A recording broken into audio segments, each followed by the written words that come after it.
मिश्रा जी के यहाँ पहला लड़का हुआ तो पत्नी ने कहा, बच्चे को गांव के सरकारी विद्यालय में शिक्षा दिलवाते हैं। मैं सोच रही हूँ कि सरकारी विद्यालय में शिक्षा देकर उसे अच्छा नागरिक बनाऊंगी। मिश्रा जी ने पत्नी से कहा, अच्छा नागरिक बनाकर इसे भूखा मारना है क्या? मैं इसे बड़ा अफसर बनाऊंगा ताकि जिंदगी में कामयाब बने। मिश्रा जी सरकारी बैंक में मैनेजर के पद पर थे। पत्नी धार्मिक थी और इच्छा थी कि बेटा संस्कारी बने, लेकिन मिश्रा जी नहीं माने। दूसरा लड़का हुआ, पत्नी ने जिद की, मिश्रा जी इस बार भी ना माने। तीसरा लड़का हुआ, पत्नी ने फिर जिद की, लेकिन मिश्रा जी एक ही रट लगाते रहे, कहां से खाएगा, कैसे गुजारा करेगा, और इस बार भी नहीं माने। चौथा लड़का हुआ। इस बार पत्नी की जिद के आगे मिश्रा जी हार गए। अंततः उन्होंने उसे सरकारी विद्यालय में शिक्षा दीक्षा दिलवाने के लिए भेज ही दिया।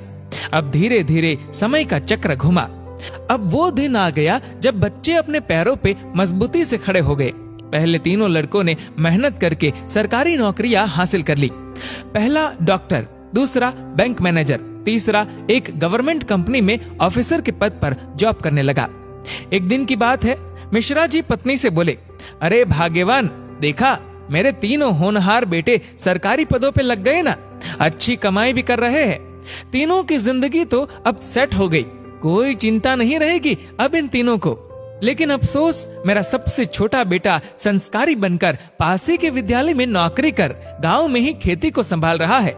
जितना वह 6 महीने में कमाएगा उतना मेरा एक अफसर बेटा 1 महीने में कमा लेगा। अरे भाग्यवान, तुमने अपनी मर्जी करवाकर बड़ी गलती की।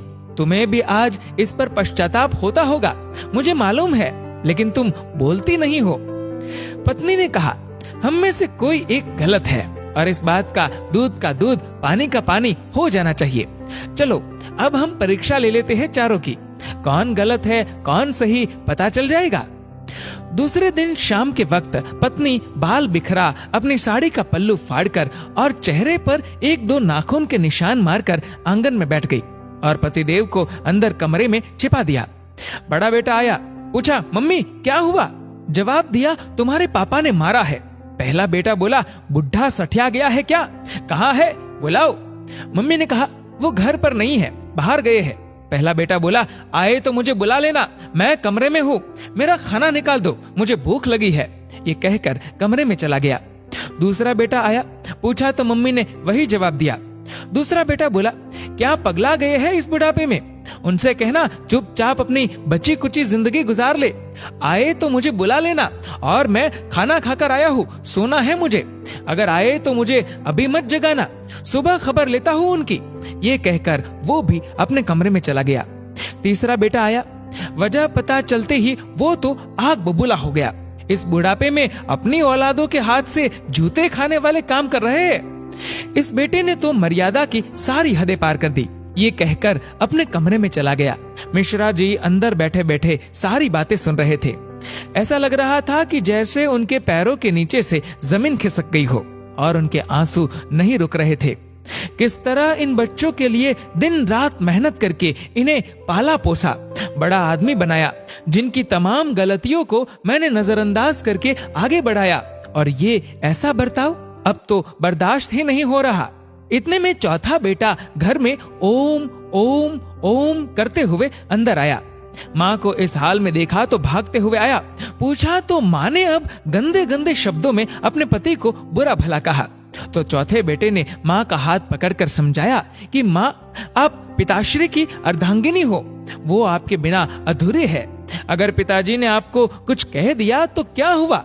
मैंने पिताजी को आज तक आपसे बदतमीजी से बात करते हुए नहीं देखा। वो आपसे हमेशा प्रेम से बातें करते हैं। जिन्होंने इतनी सारी खुशियां दी, आज नाराजगी से पेश आए तो क्या हुआ? हो सकता है आज उनको किसी बात को लेकर चिंता रही हो ना हो माँ, आपसे कहीं गलती जरूर हुई होगी। पिताजी आपका कितना ख्याल रखते हैं, याद है ना आपको? 6 साल पहले जब आपका स्वास्थ्य ठीक नहीं था तो पिताजी ने कितने दिनों तक आपकी सेवा की थी। वही भोजन बनाते थे, घर का सारा काम करते थे, कपड़े धोते थे। तब आपने फोन करके मुझे सूचना दी थी कि मैं संसार की सबसे भाग्यशाली औरत हूँ। तुम्हारे पिताजी मेरा बहुत ख्याल रखते हैं।